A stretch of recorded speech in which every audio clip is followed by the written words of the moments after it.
Assalamualaikum warahmatullahi wabarakatuh. Kami dari kelompok 2 yang beranggotakan Ari Widodo, Aska Aprilia, Mufidatur Rodiana, dan Amalia Tasya akan mempresentasikan tentang tradisi pembelajaran IPS, IPS sebagai pembentukan kepribadian, decision making, dan tujuan pembelajaran IPS. Materi yang akan kita sampaikan yaitu 3 tradisi pembelajaran IPS, kedua IPS sebagai pembentukan kepribadian atau karakter bangsa, ketiga IPS sebagai proses decision making atau problem solving, dan yang keempat tujuan pembelajaran IPS. Masuk materi yang pertama yaitu tradisi pembelajaran IPS. Dilihat dari aspek materi, yaitu yang pertama IPS sebagai pewaris nilai kewarganegaraan atau citizenship transmission. Citizenship transmitter atau transfer nilai kewarganegaraan adalah pendidikan IPS yang bertujuan untuk membangun perilaku siswa sebagai warga negara yang baik, penanaman tingkah laku, pengetahuan, pandangan, dan nilai yang harus dimiliki oleh peserta didik sesuai nilai dan budaya bangsa. Yang kedua, IPS sebagai pendidikan ilmu-ilmu sosial. Di sini IPS dibagi menjadi dua, yaitu secara terpisah dan secara terpadu. Yang pertama, secara terpisah, maksud memiliki tujuan utama dari IPS diajarkan sebagai ilmu sosial adalah mendidik anak untuk memahami ilmu-ilmu sosial yang berkaitan dengan usaha manusia memenuhi kebutuhan hidup, lingkungan, kekuasaan, dan lain-lain.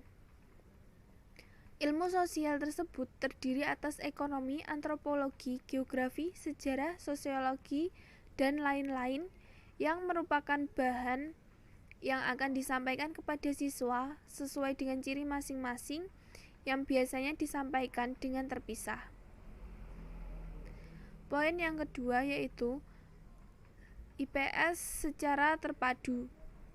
Maksudnya, IPS diajarkan sebagai kombinasi dari berbagai disiplin ilmu-ilmu sosial yang mengkaji masalah-masalah di sekitar lingkungan masyarakat atau environmental studies.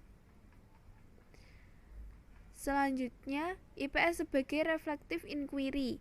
Reflective inquiry adalah proses pengembangan kemampuan berpikir siswa secara rasional, berlogika dengan baik, sehingga siswa memiliki kemampuan dalam mengambil keputusan dengan benar yang didasarkan kecerdasan dan kemampuan siswa dalam mengklarifikasikan struktur nilai. Penekanan terpenting IPS sebagai reflective inquiry adalah bagaimana kita memberikan motivasi agar siswa dapat berpikir. Guru tidak mengajar siswa untuk menghafal permasalahannya, namun mengevaluasi bahan permasalahan tersebut secara kritis. Selanjutnya, tradisi pembelajaran IPS menurut Wallover dan Scott.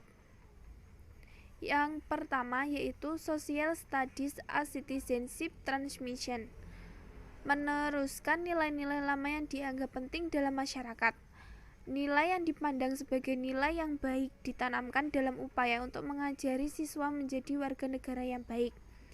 Yang kedua, Social Studies as Personal Development, yaitu membantu siswa untuk mengembangkan secara penuh potensi sosial, emosional, fisik, dan kognitif. Yang ketiga, Social Studies as Reflective Inquiry, yaitu mendorong dan melatih siswa mengembangkan dan menggunakan keterampilan berpikir reflektif.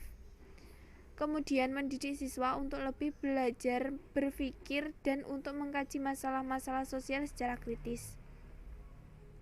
Memfokuskan pada pembuatan keputusan dan pemecahan dari masalah sosial termasuk masalah kontroversial.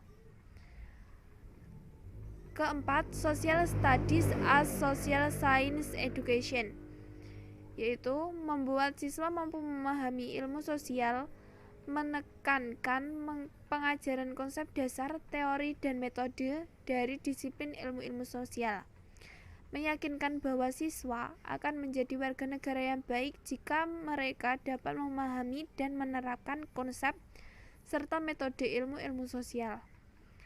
Yang kelima, Social Studies as Rational Decision Making and Social Action, yaitu mengajari anak didik atau siswa membuat keputusan yang rasional dan bertindak sesuai keputusannya tersebut.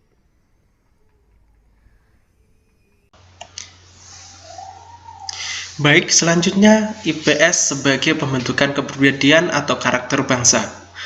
Mata pelajaran IPS menganut pendekatan terpadu integrated, artinya materi dikembangkan dan disusun sesuai kehidupan nyata serta didesain berdasarkan fenomena, masalah, dan realitas sosial yang melibatkan berbagai cabang ilmu sosial dan humaniora atau kewarganegaraan, sejarah, geografi, dan lain-lain. Materi IPS mengembangkan suatu tema dalam pembelajaran. Tujuannya agar peserta didik memiliki kemampuan dasar untuk berpikir kritis dan terampil dalam memecahkan suatu permasalahan. Dalam prakteknya harus memperhatikan konteks yang berkembang dalam masyarakat, menciptakan suasana kelas yang kondusif dan proaktif, memberikan pengalaman belajar tersendiri bagi peserta didik. Terdapat 9 pilar karakter dalam pembelajaran IPS yang berasal dari nilai-nilai luhur universal, yaitu yang pertama karakter cinta Tuhan dan segenap ciptaannya. Yang kedua, kemandirian dan tanggung jawab. Yang ketiga, kejujuran, amanah, diplomatis. Yang keempat, hormat dan santun. Yang kelima, dermawan, suka tolong menolong, dan gotong royong atau kerjasama. Keenam, percaya diri dan pekerja keras. Ketujuh, kepemimpinan dan keadilan. Kedelapan, baik dan rendah hati. Dan yang terakhir, kesembilan, karakter toleransi, kedamaian, dan kesatuan.